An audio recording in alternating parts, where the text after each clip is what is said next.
Oh yeah. Oh Happening. yeah.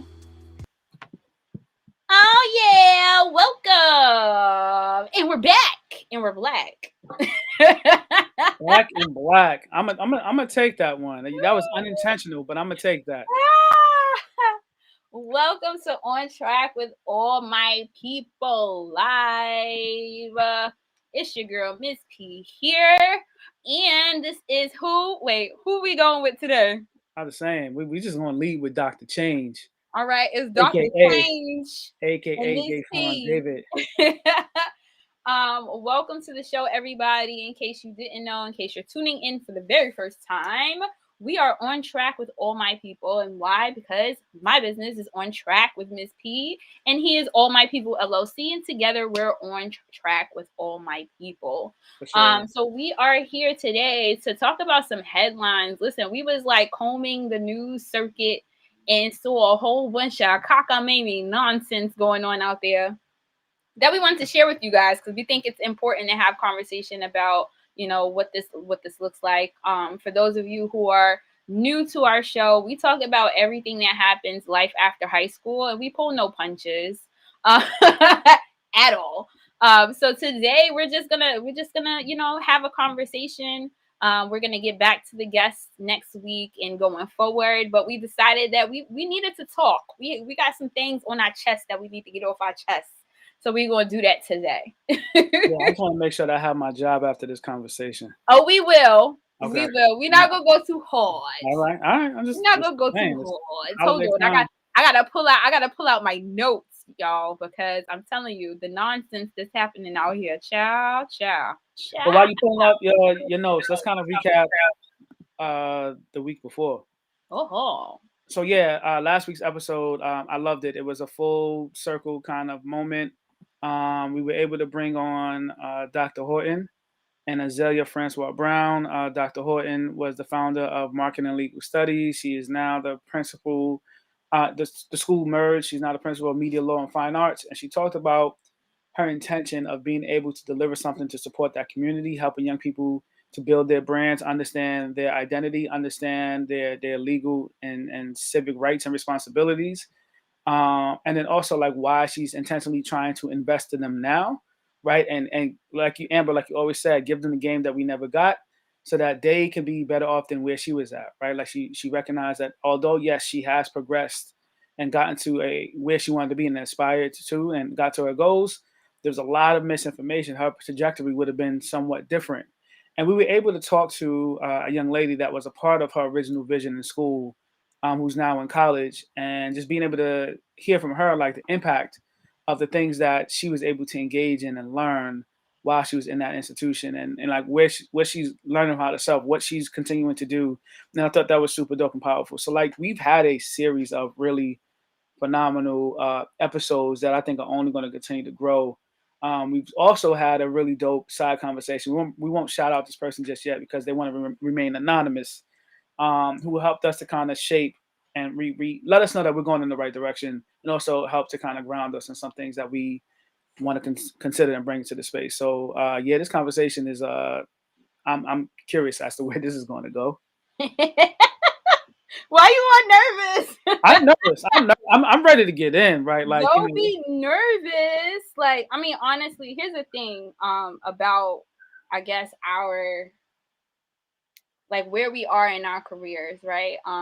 Sometimes when you work in education, there is this real fear, and I think we need to like dismiss the fear, right? Because I think at the end of the day, if we don't talk about it, nothing gets done, nothing gets fixed if we don't talk about it. Right? Sure. We're always afraid to like figure out like what, right? Or ask or challenge or explore. We'll never get anywhere. So we're here to be the mouthpiece because at the end of the day, we both have our own businesses for the most part. So we're going to be able to talk about a lot of things that our counterparts can't. But we do want to have the conversation, and we want you guys to be a part of it. In our initial vision, we wanted this platform to be for everybody, for students, for parents, for counselors, right? We see that our, teacher friends and our educator friends have latched on a little bit more, but the conversation is for everybody because at the end of the day, it affects us all, right? as a society. So we don't talk about it. We can't get mad when nothing gets done. For Right. sure. For sure. So one thing that I wanted to ask you, Daitwan, is like, because I think we've all been having these conversations, and it's just like, I can't even say post-pandemic because we still in it. Miss Mhm. Rona out here, and she done changed her face. She done put on some makeup. She put on a new outfit. Yeah. She Yeah. put on the little disguise nose. She out here. She waiting for us.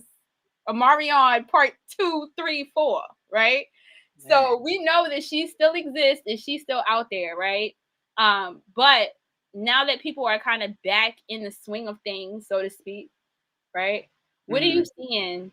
Like when you go to your schools, when you support your students, like what are you seeing? And it can be either student facing, or what are you seeing with your educator friends? Yeah. So educator friends, I just it's really interesting. I'm in a part of my high school committee, kind of planning like high school reunions or whatever. Majority of us on that committee are in educational spaces. And then aside from that, I've been having a lot of conversations. I'm in a couple of different schools. I'm in several educational spaces, and there's some uncertainty from educators on being able to kind of figure out how do we balance out the deficit, while also maintaining fidelity of quality programming and education. And there's a huge gap. Like that's a huge gap, and it's been increased over time. Like we understand that because of the pandemic, missing a year and a half of programming, there is a lot of social and emotional growth, a lot of academic performance, a lot of access Mm-hmm. information that students just haven't been able to really attain and sit with, right? So if you think about this for our seniors, this is literally throwing them in the deep end of the pool and saying swim, right? Or you're Oh for yeah. sure going to sink, right? So what we're seeing is those that already have generally self motivated. You can see it in the academic performance. What I've seen is a lot of them have kind of hit the ground running. It's like, all right, I'm gonna figure this out and do it, right? But what we've also seen is that there's even more of a gap of those that didn't have necessarily that intrinsic motivation, Oh yeah. and have like that general knowledge base. So like here I am in December in some spaces, and we're still talking about basic information that students should have known in 10th grade, right? Like what is a CUNY university? What does it mean? What does it look like? Just terminology, right? Like if you're learning this terminology while also applying, like you are way behind, Way behind. way behind. So I'm seeing educators just sort of like bewildered in a sense. Maybe that's a lack of a better term, but like what are they supposed to do? And then also how are they legitimately supposed to prepare their seniors that are about to leave the building? And it's with the countdown, it's less Oh than six yeah. months. Oh It's yeah. less than 6 months. So that's what I'm seeing with everybody else. You're seeing sort of like versions of that very same thing across the board. There's some behavioral issues that are coming about. So it's a Oh, lot like dealing with those particular things before you can even get into like how can I help you to for when you leave this space. So that's what I'm noticing in the spaces that I'm in. yeah, I actually seen somebody posted an article earlier today about like what parents can do. I didn't get to like read it, but like I do want to like say that it is not as easy as people thought. I think people thought with the opening of schools things would just like go back to normal somehow. Hmm. But we forget that there's people who, like maybe they didn't lose in the way of like somebody passed away, but like they lost a lot, right? They lost time, they lost friends, some of them, they lost their sense of gravity, a lot of them. So it's a big deal, and it's like, oh, go back to school, go back to work, bye. And Yeah. it's like we didn't account for all the issues and problems that came out of that, because I'm seeing similar, like the behavior issues, right? Like people don't know how to talk to each other no more. Then it's all this, like, right, because when some of the schools, they had to transfer to a different space, right? And so it became this more virtual connection that they created. And so a lot of stuff happens online, right? Bullying and all that other stuff that leaks its way back into the school. Then you have, Hmm. I feel bad for my counselor friends. Like I'll be trying, I'm like, how can I help? Right? You need me to carry boxes upstairs? Like I'm one of those people, like, yeah, I'm a consultant, but like also I'm supportive of the school community. So I Your can't be hands are like, back. I can't be hands on with you, but like literally you can see like flustered, like visibly, like, my God, I'm doing everything. I'm duct taping everything together, trying to get these applications going and do everything all at the same time. And I'm like trying to take care of myself. I don't Mm, remember if I ate today. Like sometimes I walk in and it's like, have you eaten? No. Like, oh, it's that kind of day, right? Or you have the kids that are like visible, like they're breaking down. They in the hallway. I'm off this. I can't talk to nobody right now. Please don't even bother me. And I do see that there are some school communities, which I love, that some of them are paying attention to what's normal for a kid and what's not normal, and like providing some kind of support. Like, hey, I see you're not having a good time right now. Take a few moments, mm-hmm. or come to my office with me, hang out, we'll talk about it or not talk about it. You could just sit there and cry your eyes out if that's what you need. If that's the space that you need, then that's what you're in. Do that, For right? sure. And I see a lot of people tuning in more than I think would have been pre-COVID. Pre-COVID, they would get your behind back to class. Get off the Yep. bed. What are you doing? Yep. Now I see people paying attention because, like, we don't know what that might lead to. So it's really like I think it's definitely all of what you said in terms of also like I'm learning as I go, Mm-hmm. and a lot of the stuff that I'm learning could make or break me later. Right? If I don't get this financial aid paperwork right, I might not get no money next year. So I gotta pay attention to what I'm doing, or I'm not gonna pay attention. I'm gonna get it done, right? Which also is something that I'm seeing is like they're just like rushing through the process and know what that's going. I don't know how that is going to turn out. I'm a little worried. I'm a Well, little nervous. so here's the interesting thing. I'm noticing in the communities that I'm working with also that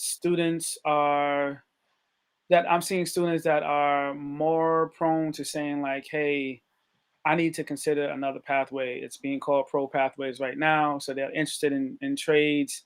They're just more so saying like, what, like a student asked me today, like, what happens if I spend these 4 years in college doing my thing and there's nothing available for me? I can't guarantee that something's going to be available for that student, right? Like I can't. Like there's no guarantee of that. And I can't, like, it's going to be hard for that student to understand that. And sometimes like that's going to be part of life, right? Like it's going to help you to kind of figure out what's next and how you hustle and everything else. It is a part of the life process, but that doesn't really sell college as like a thing, right? Nope. Versus somebody saying like, hey, like I can spend 6 months, 9 months doing this particular thing, and then just getting right to the bag, like just getting right to it and being able. It's like it's a hard sell. So Yeah. um, I think one, we need to get into these spaces of the intervention of getting to the grades younger, right? Like, and we also need to repurpose for students like what are all of the options, right? There's a bunch of students out right now that they don't even want to have the conversation of college because they're just like, yo, that's not even my pathway. And I'm just like, wait, you're a sophomore, you're a junior. There's still time. I want you to have the information before you decide, like, this is not what I'm going to be doing, right? Like, just make sure Hmm. you have a clear understanding. And then I want to be able to respect that across all of these things, you've investigated, you've evaluated, you have, filtered through everything and been like, these are my best options for me versus saying, like, I don't want to do this because of misinformation, Right. fear, desensitization, like all of those things that should not be leading or informing whether somebody's making a choice for their life. Yeah. Yeah, and that's a big one. I would say that I am seeing more people more comfortable with saying that they don't want to go to college than recent years, and I think a lot of it sometimes is stigmatized. Right? You don't want to go to college. You don't want to go to college. Why you don't Yeah, want to go to college? And yeah. it's like being honest about where we're going with this new like metaverse, and y'all think it's just Facebook. It's not just Facebook. The Mm, metaverse is a real thing, y'all, and we need to get ahead of it because we're gonna be behind. But there are so many other pathways that, like you said, go straight to the bag. for students who like really want and need it, but like we have to provide all available options, and I think that is like where we need to be. But So before real we quick, go ahead. just to jump on to this really quickly. Mm-hmm. During the pandemic, I had, especially at the start, 2020, I had parents laid off and students working and not going to school, right? Like in the virtual times, like working legitimate hours because they had to hold things down for the family, getting jobs at the supermarket, like at whatever places. A lot of it was a supermarket, but working the mad hours and working hours during the day during their school time, Mm-hmm. right? And it's just like it was a need. Their parents lost their jobs. There was nothing that they was going to be able to do, kind of thing. I we I think it's real to kind of try to figure out what are still the effects of that, right? Like where are That students that are part. just trying to figure out like, yo, I have now a sense of urgency to hold Mm-hmm. down the family because my mom or my father, well, whoever, they can't do it and I need to, right? So like, although this might be cool, like I gotta go with survival mode, right? Like I'm Oh not going yeah. for thriving. I'm just going like, let's survive, and this is when hustle. Like, and so I think some of the students that I'm working with, that is definitely informing their decisions, and they're telling me indirectly a lot of them. Mm-hmm. Mm-hmm. And it's real. It's a real thing, especially like if you work in a Title I school or anything like that, or you work in a school where maybe like the community around it is not, doing so great as a community. Yeah, you're gonna have more people that are gonna be like, yo, I need to get money now. I'm For not sure, waiting 4, 5, 6 years. No, for sure, what can I do to get a job now? Will they hire me what I got now? for sure. So yeah, we just have to be prepared for the shift, and I think that's really important. That's something that we definitely um, have to like think about. So we're gonna lighten it up a little bit This ain't lightning. because we about to get deep, y'all. Okay, okay, We got you seen the headlines we picked. yeah, yeah. So we want to kind of lighten it up just a little bit. So like this is this or that, our favorite game. So this time we're gonna like think about like our work, right? Because there's certain things that like we do day to day, and some things that also might apply to you all as well. Um, but we're just going to like go through it real quick, so you guys can get to learn about us a little bit more also. Mm-hmm. So the first one, virtual or in person? All right, so it's for sure in person, um, because I think that's where my magic works best, right? Like being able to really engage with young people, be in their space, them being in my space safely, of course, redirecting them if need be, and just having just like these real conversations, which I was able to do today. It may not have happened in virtual spaces where people have distractions, people feel less connected. There's just generally just not that same kind of connection. But I can say this: in virtual spaces, there are definitely some pros to that I've learned to really kind of extend myself and extend what I'm able to do to really support students. But in terms of me and where my magic is at, it is in person. What you got? What are you saying? I'm gonna say in person also. So here's the thing though, I didn't hate virtual. Okay. I'm gonna say I didn't hate it. I would love it more if we normed, and I get it, right? Because we also have to realize that, for some young people, the places they had to go home to wasn't even like the best conditions. So I get, not having the camera on and everything like that. But also what I realized is that some of them chose to mute themselves completely, right? I will talk through this chat box. I hear everything you're saying, but I am going to respond via chat. I don't even want to use my voice, which kind of like weirded me out a little bit. But like virtual, I think we missed the opportunity as like an education system to splice the two of them. um, Hmm. because I think for some, especially now when you think about like counselors, like sometimes I walk into the counselor's office and they are like fried, right? Yeah. But like having virtual spaces so that students who need the help now, right? I'm at home with my mom. My mom doesn't understand the application. or I'm doing the application and I come to a point where what the hell does this mean, right? Having that virtual catch all to be like, yo, who can I call, right? Can I call a lifeline and get some support in this moment? I think there was some times where that virtual space was very helpful, where like, if they couldn't meet during the school day, having those hours like kind of like slightly after school helped a lot. Like, oh, I can't meet because I have math and I need this math class to graduate. Can I meet you at 4 o'clock? Can I meet you at 5 o'clock? It actually worked really well. So I would say I did not hate virtual.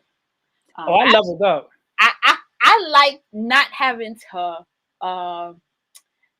travel, and I like working in my PJs. I got to wear real clothes now in the world, and I'm really sad about that. True. I was definitely wearing the pajama PJs that my family always gets me every single year. I found use for them during the pandemic.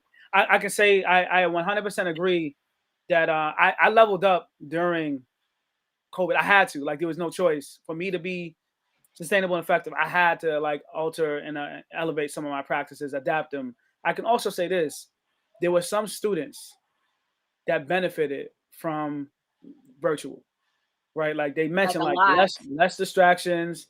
They were Like a just like, lot. I can just get to it. So yeah, there's benefit. Yeah. What else we got? 101s versus full blown assemblies.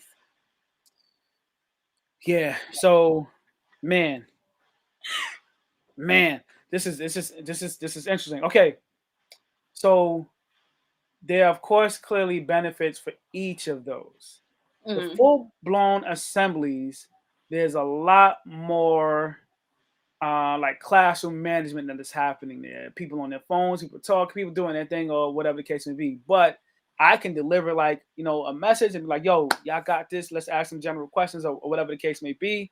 But the one-on-ones are where I feel like I can really just like, "Yo, this is about you, not about your friends, not what's going on in social media. Like, let's get to it, right?" And I can personalize, and we can really get through some things. So one-on-ones are more effective for me.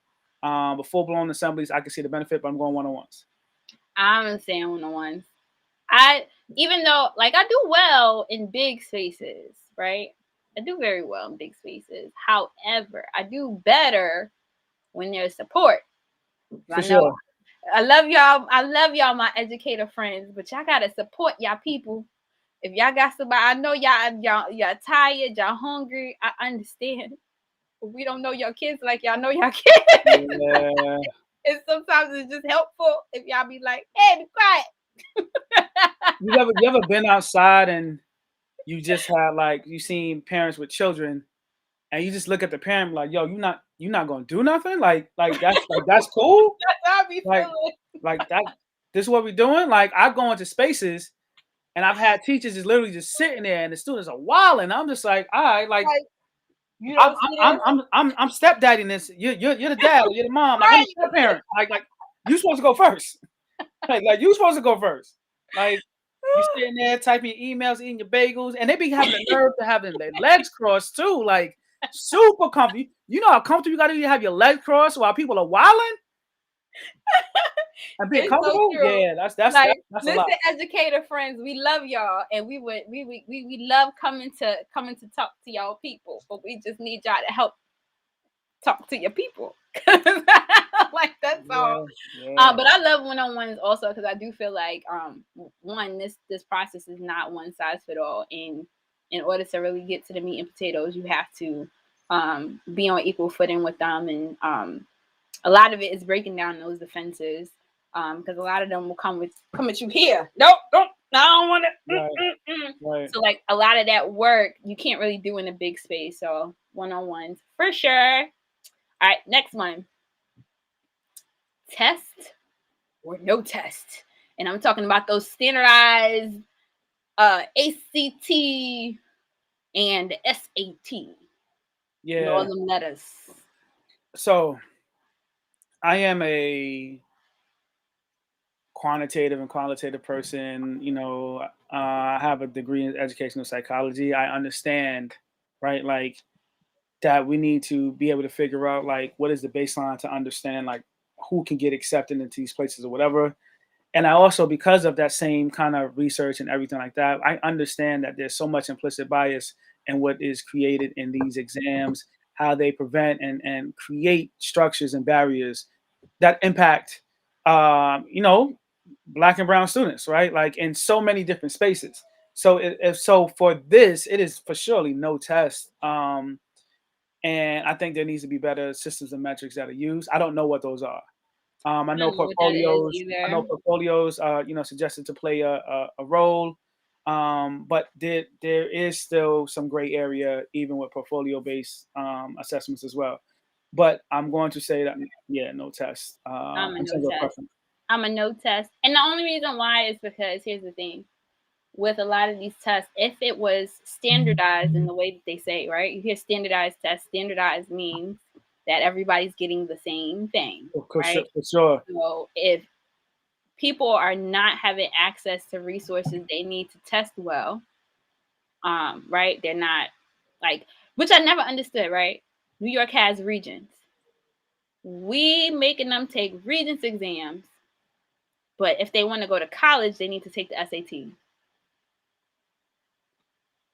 Make it make sense. That's what I'm saying. Make it make sense, right?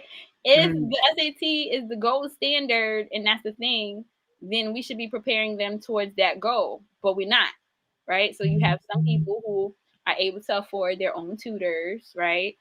People who are maybe they're lucky enough to get like a free program to help them to learn the test. Maybe some of them have figured out, you know, Khan Academy. Shout out to Khan Academy. Khan Academy been supporting for a while now and like have a partnership with College Board so that students can prepare for the test for free because they understand the barrier that it causes, right? But if everybody's not getting the same thing, we cannot call it a standardized exam if it ain't standard. There's no standard. Yeah. So here's the other thing.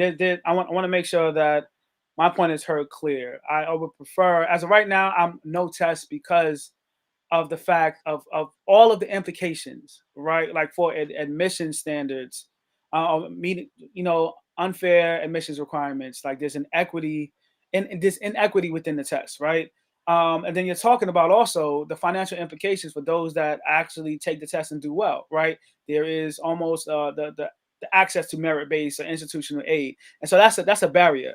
I still within this, I think that our young people need to be as best informed as to what the reality is in the moment, right? Like it is unfair, there is bias, and taking the exam and doing well in the exam affords you these particular things potentially.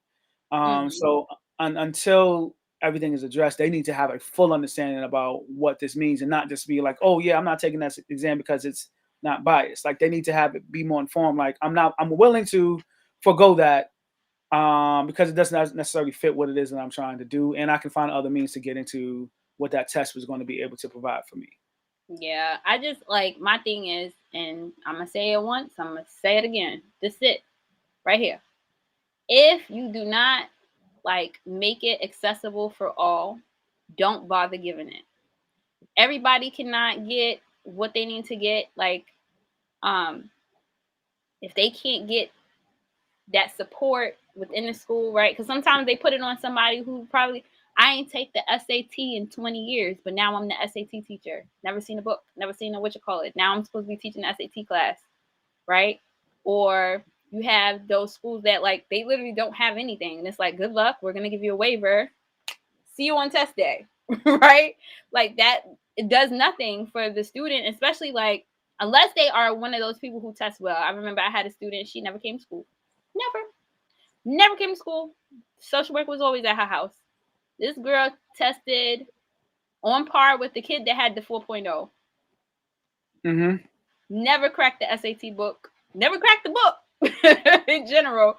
Just really tested well, right? So that's great for her. But like for all those other students who have been doing the work and stuff like that, it has to be something else. And yeah, no test. Well, No test. so in fairness to that, right? Like so, a lot of those exams at times is about how you do on that exam, right? Like And although they can say, yeah, it's about the content knowledge or whatever, like it is the strategy for that It's exam. strategy. It's So literally strategy. But if you don't know the strategy, if you how don't know you the gonna do it? strategy, exactly, and you'll have in certain communities, even neighboring communities to New York City, impoverished areas or whatever, where they've been doing this for a long, they've been prepping their children for a very long time. They've already had access. They don't necessarily have the same issues or barriers or whatever. They've been prepping to understand how to take this particular exam.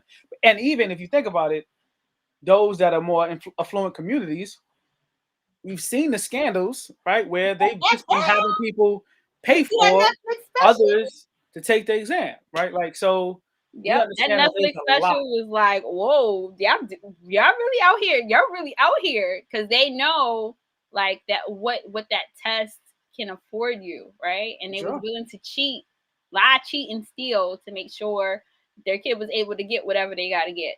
Now, for a lot of us, what we don't realize, and I've seen the work of some people who are literally they're prepping students to take exams like that from like sixth grade, and that's the absolutely, reason why you see people pulling 1480s, 1500s, and 1600s is because they literally been playing the long game, right? But our kids, 12th grade year, 11th grade year, hey guys, you're going to take this test. Good luck. hmm Here's your waiver. hmm See you on test day. I And mean, it so doesn't let's, really work. It doesn't yep, really work.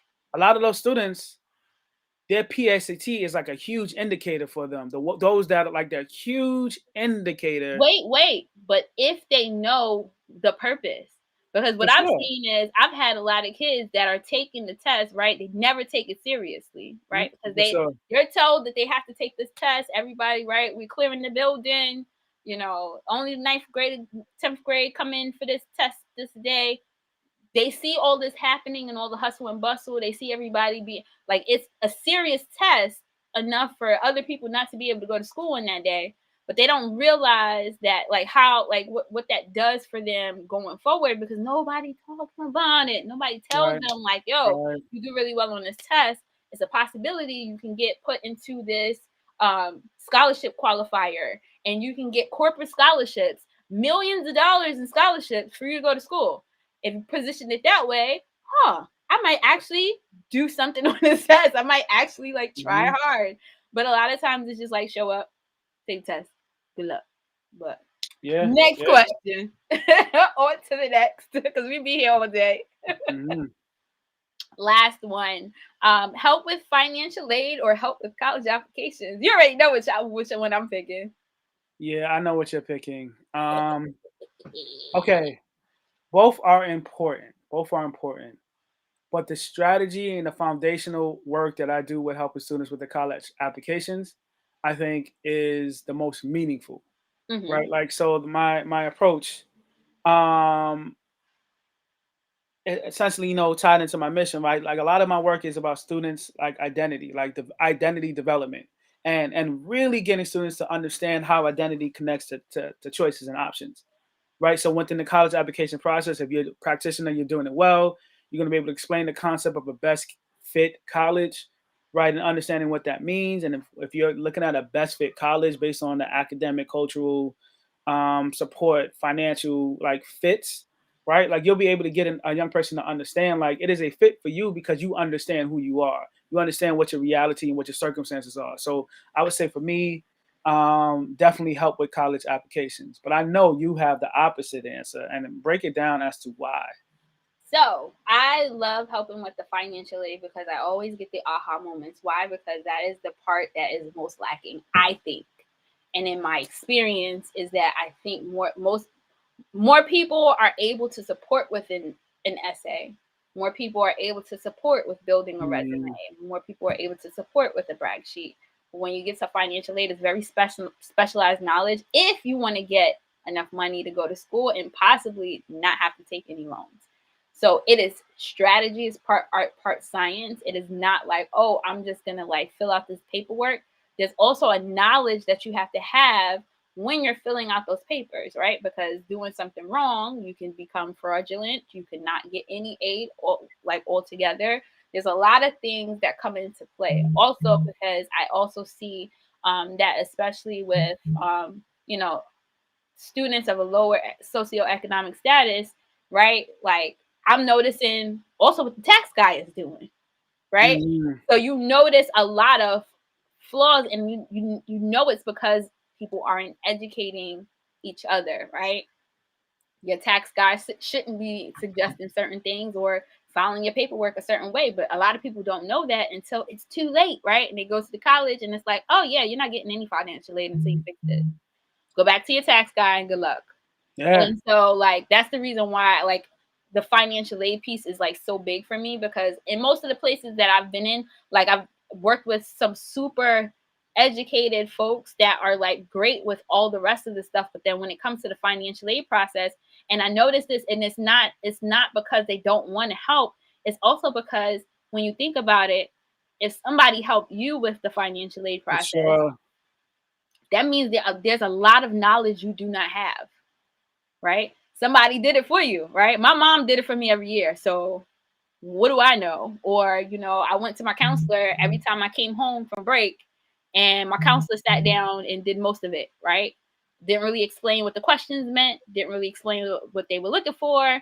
And that's one of the things that I do very differently is like I explain every single step. I don't care if it takes 2 hours to get through it, because at the end of the day, I need you to Gotcha. understand your money, right? Like if your money funny, a lot of times you won't be able to go back to school or go to school, period. And that's always like the most heartbreaking thing, is to have that conversation like, yo, you do not have enough money to go back to school, or you do not have enough money to start to begin with. Like that's the most heartbreaking conversation to me.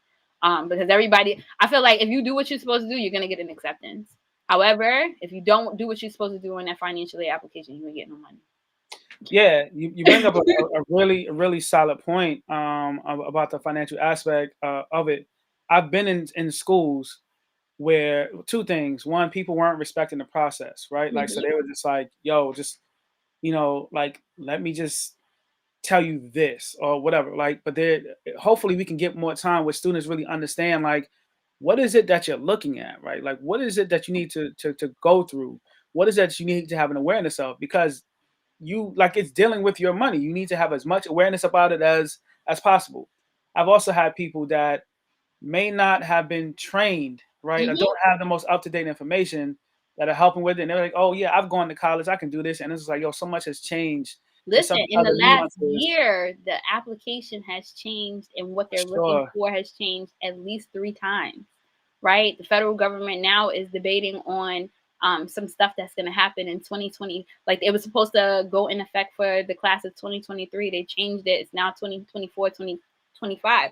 So if you're not staying up to date with it, you don't know that all these changes are going in effect, and you're going based on like what you think it is. Oh yeah, you give your 2021 taxes. Like no, actually they're looking for 2020 taxes this year, right, right? right, Like you can think you know what you're doing, but for a lot of time, like if you're not doing the research and stuff like that, and you're not having these candid conversations with the students, like, yo, I need you to like boss up, and you got to have this conversation with your parent. It's going to be scary, it's not going to be the most for fun, sure. but I need you to ask your parent this, right? Or like kind of position them to be the one to do the heavy lifting. Because I think a lot of times it's like, oh, it's faster if I call, it's faster if I do it. We could just get you in and out, but at the end of the day, it's faster for you to do it that way, but then the kid gets no benefit from it later. So yeah, I'm a financial aid girl all the way. Let's get their money.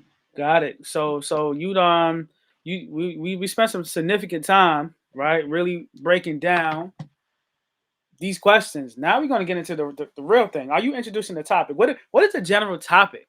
Right? Like we're looking at. Rips from the headlines, y'all. We doing our own version of Hot Topics. How you doing? I'm not. You will never catch me doing that. That is all you. I'm doing Shout what's out to good. Wendy as she's healing. I'm doing. Shout out I'm to doing. her. I'm I know doing what's she's good. going through right now, but like I will always love that. How you doing? What's good. Um, I'm doing what's good.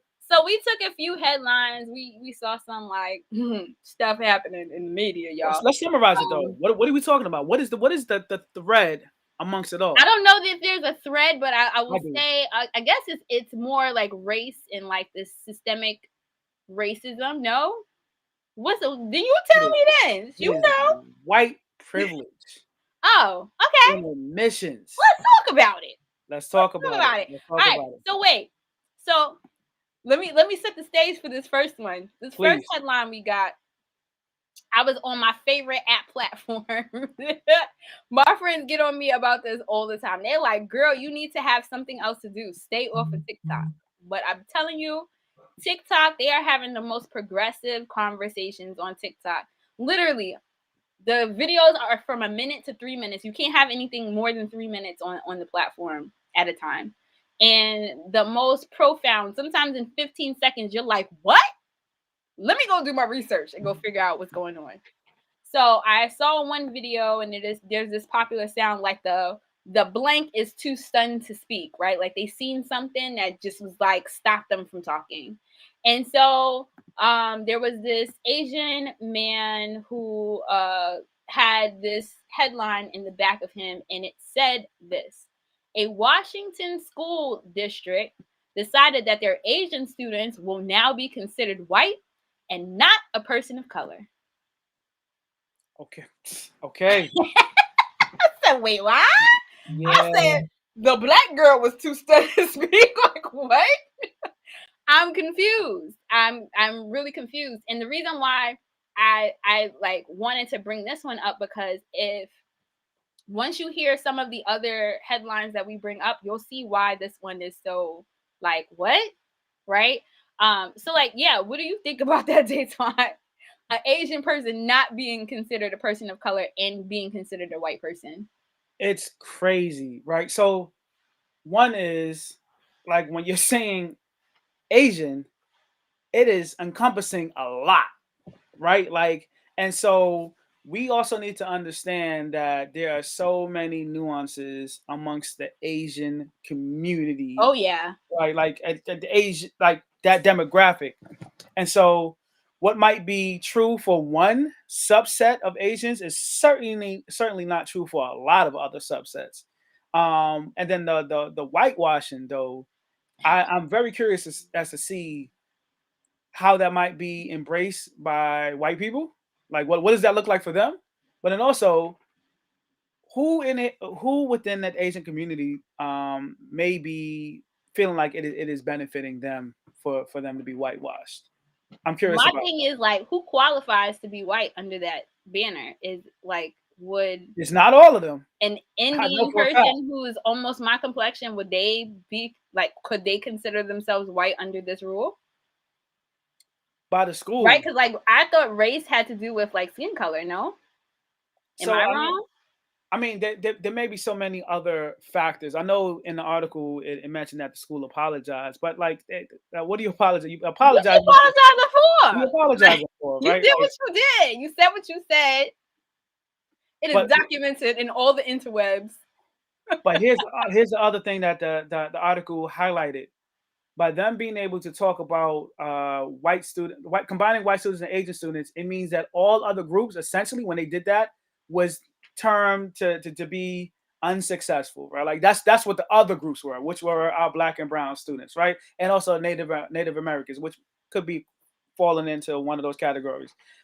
And I was like, that is such a profound thing. That's what they were saying. They was just like they are achieving enough to be considered this high achieving, and everybody else is So, in underperforming. other words, white means high achieving, and if you're a person of color, you are whatever you is. The antithesis of that, right? Like just the complete opposite.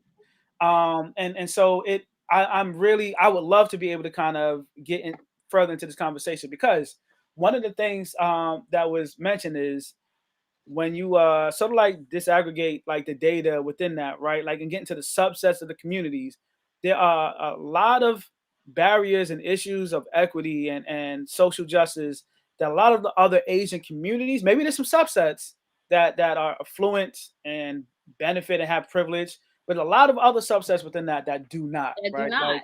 that are dealing with a lot of discriminatory practices that are, being put into situations where there's a high disciplinary actions taken against them and everything like that. And so those are some of the things that like I think that's the leading article, because it gets deeper. Like when we It start to is, link some of yeah, these because it's other like, articles. but I heard somebody say, and in terms of the makeup of the country, in terms of like race, white people used to be the majority and they no longer are, right? And so being able to include another group could strengthen their numbers so that they are never the majority. And I was like,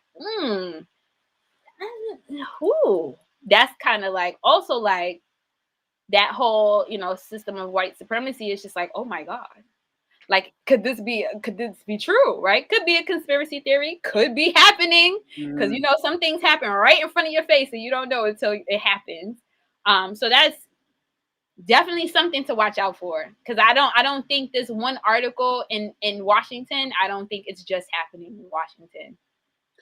Yeah, and I think there for sure larger conversations that need to be essentially discussed in regards to this, right? Like because whitewashing across the board is known to be something that is frowned upon across the board. But I'm curious though, when people get benefits from it, will they just be like, ah, it is what it is? Yeah, it's like I'm gonna turn a blind eye because like I'm benefiting from it. I mean, that's what white people do sometimes. I mean, Yeah, yeah. So, I don't know. All right, well, bringing up the next one that we found. mm, So the headline was study documents key ways that white and sometimes Asian, see what they did there? mm, Students have an advantage in admissions over Black and Latinx students. So they were very conscious of pulling out the Black and Latinx students.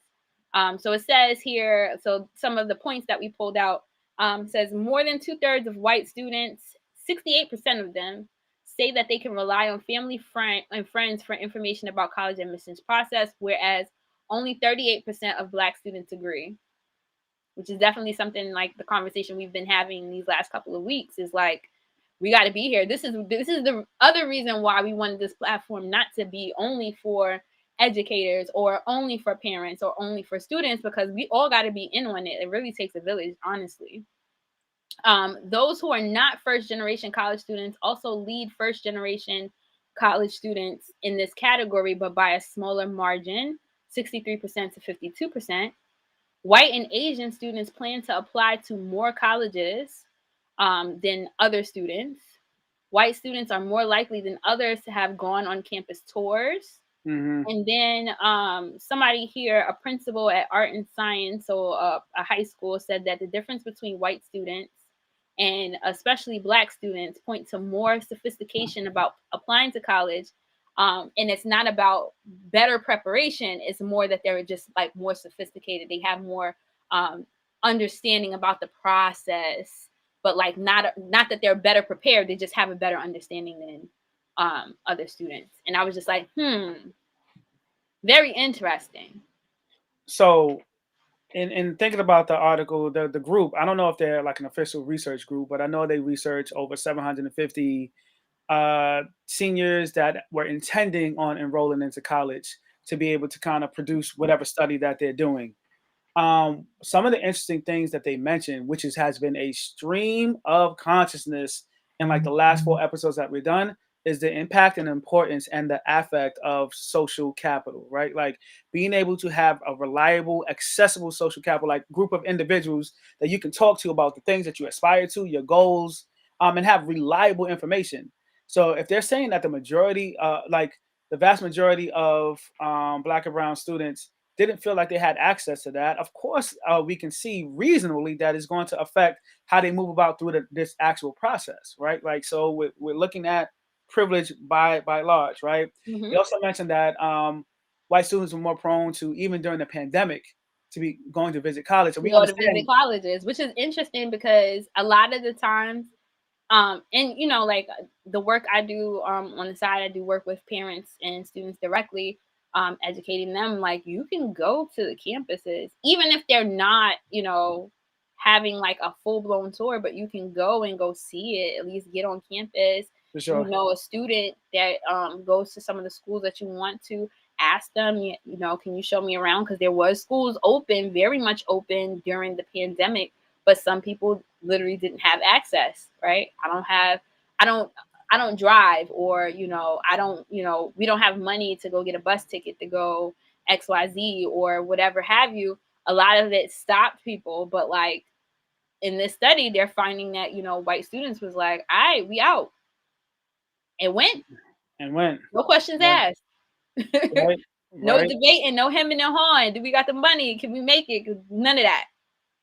So let's look at the fact that they're getting like so we're getting more access to reliable information or feel like it's reliable, right? Like the perception is this is more reliable information. You're getting the opportunity to be able to go visit the schools, which we understand has a great impact and influence on the choices that young people are making. Um, Oh, for sure. Daryl, we'll definitely do that. And then we're also being able to kind of hone in on one other thing that I thought was super important. It was interesting, and once again, I don't know if this is a peer review study or not, so I'm taking this with a grain of salt, right? Like this in terms of everything. But in terms of the article, one of the things that they identified is students that came from a lower economic background, socioeconomic status, right? Were more likely to apply to more schools than those that came from higher socioeconomic backgrounds. And they said one of the most interesting things as to why that might be is because by the time these seniors got into essentially those from higher socioeconomic backgrounds got into their senior year, they've already dwindled down their list, right? Like they know for sure exactly where they're going to be applying to. They have a gauge as to where it is that they're going to get accepted to. And so they don't have to necessarily cast as wide of a net, right? Whereas a lot of our young people, we're just like, listen, 6 CUNY colleges, if you are getting the SUNY fee waiver, you can throw your 7. If you're getting a Common App, do all 20, right? They're just like, hey, I'm casting everything. And within that data, they were just like, yo, for a lot of the students from the highest socioeconomic backgrounds, there was a clear distinction in between what was their first choice versus their second. So like their first choice was rated super high, right? Like out of a scale from 1 to 10, it might have been rated like at an 8.7, 8.8. Then it dropped drastically from their to their second choice. Whereas there wasn't no statistical significant difference from students from lower socioeconomic backgrounds because they're just trying to figure it out. They're just They're like, just yo, trying to like get it right. they're just Like trying to get it. I think the conversation is also a lot different, right? When you're talking to a student of lower socioeconomic status, right? Because you want them to be able to like cast their net wide because you don't know who has the money for you, right? You don't know who is going to offer you the package that will be critical to your success. You don't know that ahead of time until after you applied and got accepted and get your financial aid award letter. You don't know if you're going, you're not going. Am I going to CUNY instead? Is this all I can get into? They don't know until they know a lot of times. But like when you have somebody who is a little bit more affluent, right? Some of them have been dreaming about that college, or maybe they have ties to the college. Maybe they are a legacy family member from that college, right? They already have their clear idea and clear path. I'm going here. I've been working towards the SAT score they want. I've been working towards the GPA. I already knew ahead of time. I'm not doing Mhm. this in 12th grade for the first time. We've already been over this. We've already been prepping for this. Like it's a lot different. It's a lot different. A lot different. So very very interesting. I think this is a definitely points to a lot of privilege, but also like we have an opportunity now, right? Like there's definitely opportunity there. We know what the statistics are. We just have to like, what are we doing about it as a community? Like, how are we getting together to make sure that these kids can do the thing that they want to do, right? Like how are we banding together to make sure that like if the kid wants to go to college or whatever have you, that they have all the options, that we can have these conversations, or that if we're not the best person to have the conversation, that we have people in our network to like get them in play. So let's kind of this will be an interesting recap, and I'm gonna speak to Brother Darrell's point. When we had that conversation last Friday with the person who we're gonna try to get her on for the time being. Working on it. Right, but she mentioned You can't reveal her identity. She's a superhero. yeah, she is a superhero, but we will reveal her. We'll let her come on stage with her uniform. But essentially, she mentioned like such a poignant idea. Like, what is it that I think summarizes what we're trying to do, right?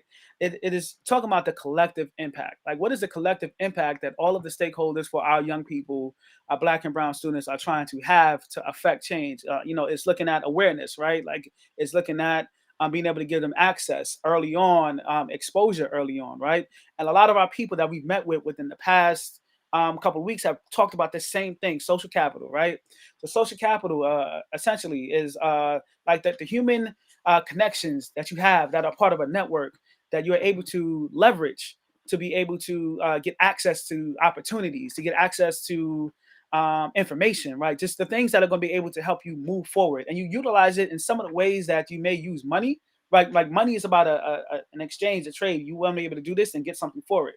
And one of the reasons that social capital is needed, is critical, is powerful, because social capital can move into spaces that money may take a slower time Exactly. to, right? Like you being able Exactly. to get a cosign to say, listen, let this brother, let this young sister get through certain spaces.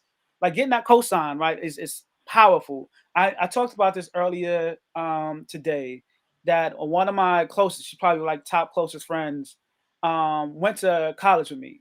And she was in debt, right? Like in debt. First semester, she had the money to take care of it. Second semester, she did not. She wound up first semester having a 3.8, 3.9 GPA, and she was about to have to go back home to Harlem. Like, yo, I don't know what to do. I did my thing. I bust my behind. I didn't really go to any parties. I'm doing my thing. She talked to a brother that I'm super cool with, my family. Shout out to Jeremiah Shepherd, right? Like she talked to him. He said, this is the person you need to go to.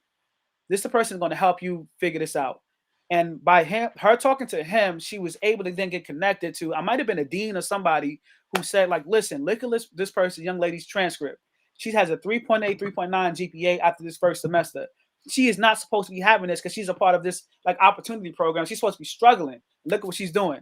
And she was able to get access to that money. There's so many places where social capital, being able to leverage your relationships, not for the sake of abusing or misusing it, but like saying like, here, this is what I want to do. Getting people that are invested in your success. Mr. Robert, I can't remember his last name. When he told me that, like he was like, yo, I'm invested in your success. And he was willing to write recommendations for me. I was like, yo, that's such a powerful point. So I think the idea to what you're talking about, Amber, it is to kind of think like for our young people, our collective accountability, where we're looking at, Daryl K. Roberts, right? Like his creating a pipeline, early exposure, making this process more aware. We are looking at Kathy Ann Davis, who's essentially just like, yo, we need to be more intentional about the mental health spaces that we're creating for young people during this process, making sure that practitioners understand like how damaging this process can be for some of our young people, and putting together. I forgot what she called the action plan. Do you remember what it was called? Like she put it like Oh my God. Was it safety a plan, safety right? plan? It was a A safety safety plan. plan. She puts up Hmm. safety plan. We have our brothers Brandon and Kevin that are essentially leading by example, sharing their stories. Brandon being able to say like, "Yo, listen, you don't have to be perfect, but I got a scholarship for you because you're trying." And Kevin just essentially talking about like just being able to use his life as a way for young people to understand like, yo, here, I'm not trying to say like you can be me, but you can learn from what I'm doing, right? Then even get into direct support, like somebody that has an institution, that oftentimes within this institution, which is Dr. Horton, it's confined by so many rules and regulations, right? It's saying like, hey, Yeah. here's how I'm going to get creative.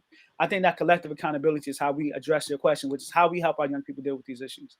Yeah. Shout out to Melody, my birthday twin.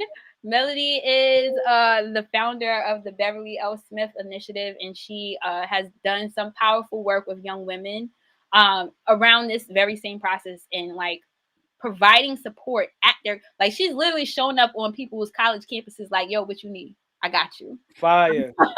So like we have people who are doing the work. What we need to do, we just like need to make sure that we hold each other accountable, right? Like we keep saying, everybody's saying, I believe the children are the future, right? We believe it so much, but we need to do work around it. We really need to like be here. Beverly has a great actually this is Cherie. Hey Cherie. I'm not aware if it exists, but having a college tour bus shuttle for the lower socioeconomic students would be essential. High schools will not do it, but having community leaders or church leaders have these resources would be great, right? So some of y'all on here, I know a lot of y'all, some like church family, some of y'all on here, educators, some of y'all community leaders, right? Let's band together and make it happen. Let me Like, respond to that. There's a lot of dope things that I'm looking forward to with what our platform is creating in terms of just a conversation, right? And people that we're getting connected to and what we can support. One of the really dope things that I was able to do with Dr. Horton's middle school is to create and essentially do with Cherie. I'm hoping I'm saying your name correctly. Mm-hmm. It's If not, meet me in person and smack my hand or something.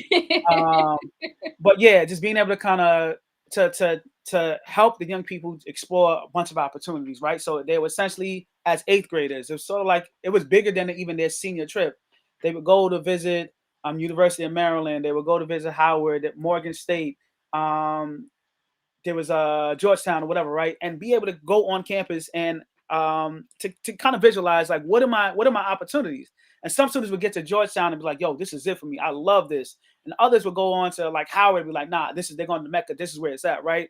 But they're as eighth graders seeing like what their possibilities are and seeing other people that look like them, dress like them, talk like them, like walk like them, and also seeing other people that are black but different, right? Like, and I think that is so powerful because one of my most recent classes, the last class that we took on this trip, she came back to the school and said her ninth grade class was working on just writing about it. She's like, yo, I've lived it. Like, she was a flexing. She was a ninth grader flexing, right? And I I was love that like, flex. we I already did love, that. I love I that went flex. And she was ready. like, I went listen, in eighth grade. this ain't it. This school is not it. This is where I want to be, and these are the reasons why. Uh-huh. And she could articulate that. And what's going to happen now, I think, is going to ground her to make sure that she understands that not just in words where she wants to be, but in action. This is what I need to do to be able to get there. And I think that is testament to. I think a lot of people that are speaking in the comments know. We just need to find the ways to create these spaces and make it happen because we understand the importance of early exposure and access. Absolutely. Our next hot topic. this one, this one, I was like, damn. Okay. Um, Harvard admissions data shows that America loves affirmative action for whites. For white people. Talk Okay. about it. Provide some context to that so that people have an Wait. Okay, understanding. let me pull out some of the points that I pulled out. So, one of the points where it says the numbers in a new study show that students of color had to work harder to get in Harvard than white ones with hookups, deep pockets, or alumni pedigrees. Despite what people call imposter syndrome, the insecurity that some Latinos and African Americans feel about whether they deserve the opportunities they've been afforded, they aren't imposters at all. Far from it. Rather, they're among the most deserving of admission. Why? Because they had to do the work to get there, right? This last one I thought was so interesting, right? So the writer, he looks to be a person of color, but I'm not sure. Mm-hmm. It says working class whites who do not have a foot in the door are being kept out of top schools, not by Latinos and African Americans, right? Like, which would be the thing, right? They're taking all of our jobs, they're taking all of our spots in schools. Mm-hmm. It's not by African Americans or Latinos. It's actually by a ruling class of whites who are working an angle, right? So they might be a legacy student. Their parents might be paying buku amounts of money for the library or the bookstore or whatever building, dorm building or whatever. And so they have like a guaranteed spot, right? Whereas, some of those white people who may not be as rich and as famous, they're not getting the spots. But in their mind, they're thinking affirmative action works as Black people, Latino people are getting the spots, but that's not always the case. Yeah, so let's kind of dig into that just for a few minutes. And shout out to Melody and what she just posted. Like systemic and historical oppression canceled the mindset that reverse discrimination is even possible. I believe that wholeheartedly.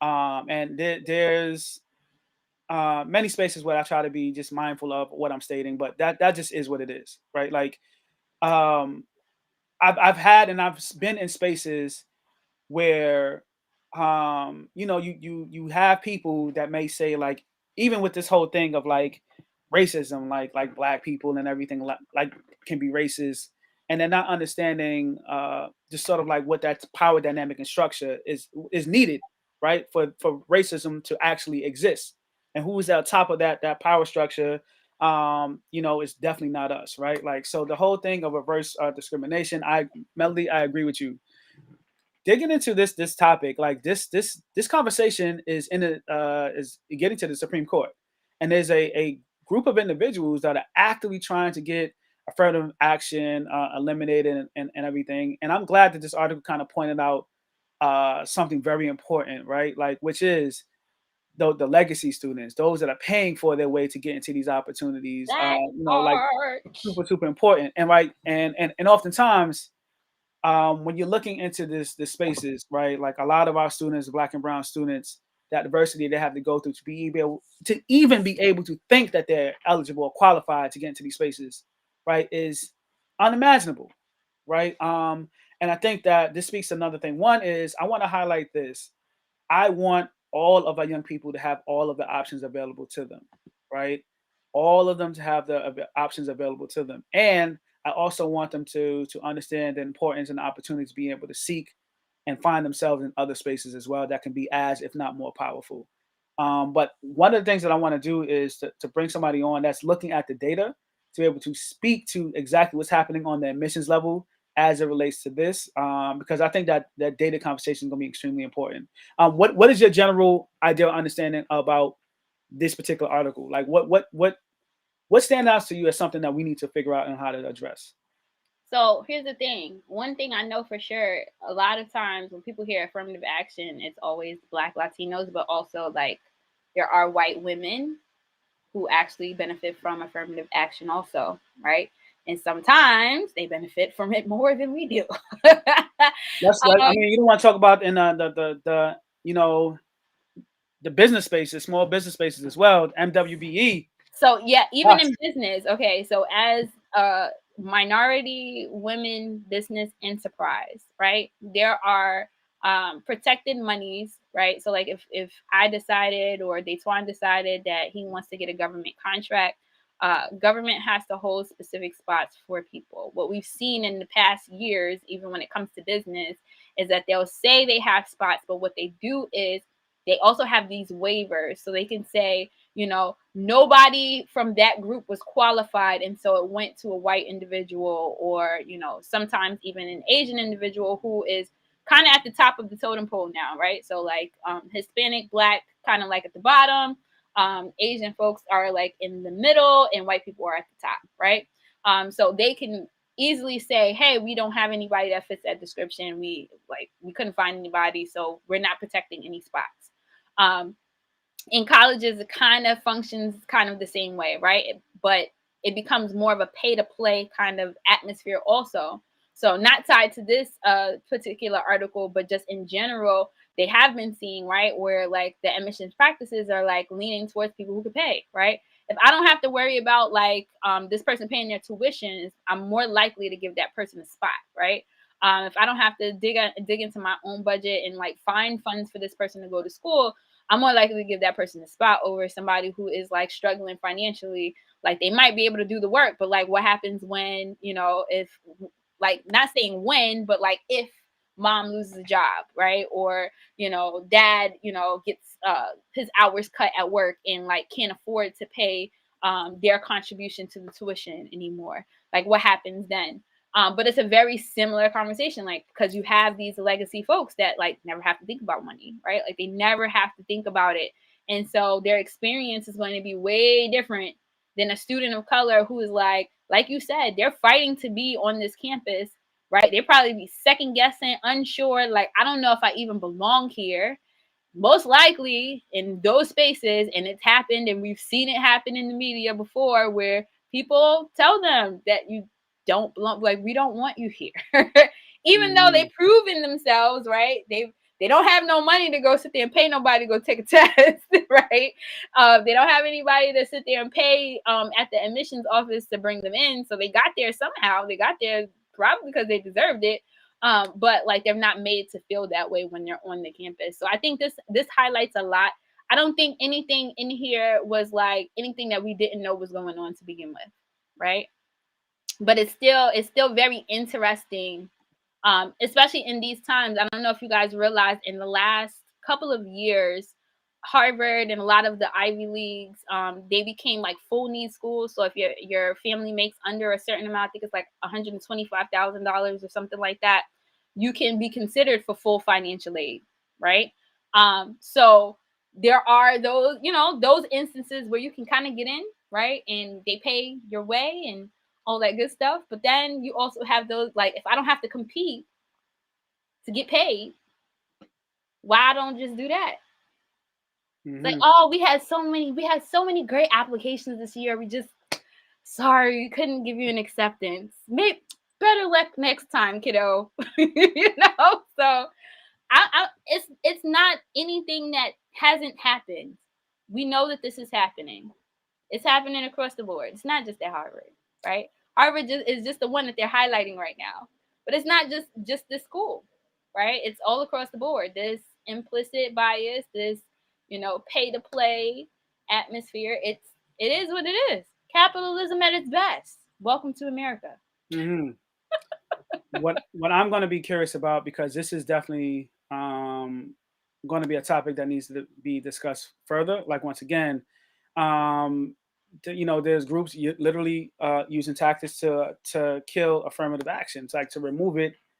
Although schools are trying to improve upon like diversity and inclusion, and everything like that. Like, people are criticizing the tactics that they're using and saying like, "Hey, you're disbarring high achieving, high performing white and even some Asian students from being able to get into these spaces for students that may not be as deserving."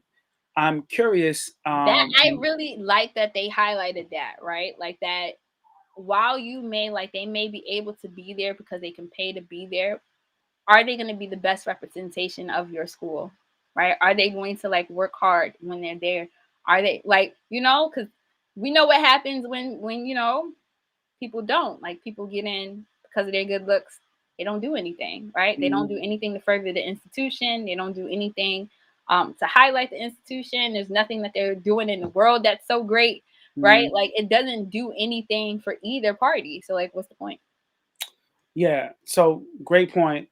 I want to be able to leave us with this question, and I know you got to do the scholarships really quick. I want to be able I'm curious from the audience, the listeners, the people that are kind of following, if the Supreme Court were to dead affirmative action, you know, what are the pro and cons for our black and brown students, right? Like, what are the pro and con, as it might relate to job opportunities? I'm super curious. I know and understand where there may be some cons. I'm curious to see if there are any pros in the event that this were to happen, because we might have to be preparing for something that's almost inevitable, right? Like, and I just want to be able to kind of really, Especially kind with of, the Supreme Court justices we have. for sure, for sure. So we're gonna pause right there, because, and that's kind of dirty that we're leaving people with such a deep question. But we got to wrap up and head over to IG. But you had two scholarships to lock in before I kind of recap this. Oh yeah. So all you people that are out there, like I said before, it takes a village, people, and it's not to be cliche, it's true, right? That's what we've been talking Mm, about this whole time, right? Is that it takes a village. So if you know a young person right now, opportunity scholarships, I'm gonna keep harping on opportunity scholarships because one, I'm still seeing the same FAFSA scholarship available. They had 500 awards. That means, and I know tons of people that finished their FAFSA already. So why they ain't got no money right now, right? Because they didn't apply. So right now they're doing a FAFSA push. So if you finish their FAFSA, they're giving $500 rewards to students who have completed their FAFSA and can show proof. They also have just released some scholarships for juniors, right? So you juniors can get an early start as well. So if you have a junior in your life, right, or you teach, or you're around your niece, your nephew, your somebody who is a junior, let them know that they can start getting money now. Okay. mm-hmm. Foot Locker scholarship is due. Also, actually, I didn't put up the link. I'm sorry, y'all. I'm sorry. Bad girl. Bad girl.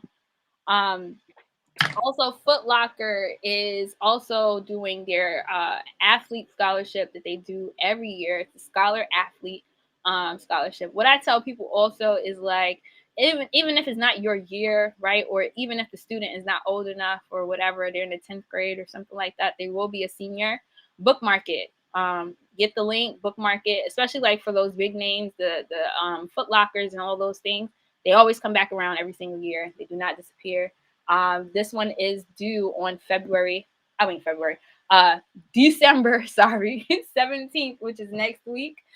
So you have about a week or two, which is great because you're in school. You can ask counselors, blah, blah, blah, whoever you need to get you some information so that you can apply to the scholarship and possibly win $20,000.